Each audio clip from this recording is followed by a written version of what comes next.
ඔයා ඉපදුණු මාසය ඔයා ගැන කියන රහස.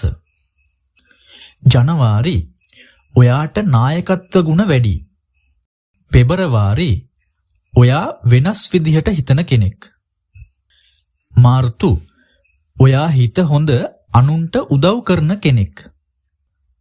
අප්‍රේල් ඔයා ඕනෑම අභියෝගයක් බාරගන්න නිර්භීත කෙනෙක්. මැයි ඔයා තීරණ ගත්තොත් ලෙහෙසියෙන් වෙනස් නොවන කෙනෙක්.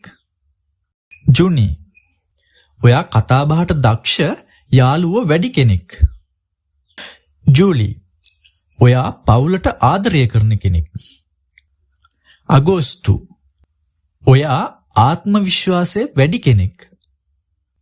සැප්තැම්බර් ඔයා බුද්ධිමත් සහ සැලසුම් කරන කෙනෙක්.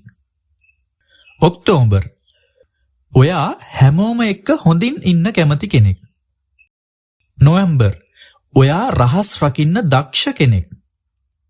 දෙසැම්බර් ඔයා විනෝදකාමී නිදහසට කැමති කෙනෙක්.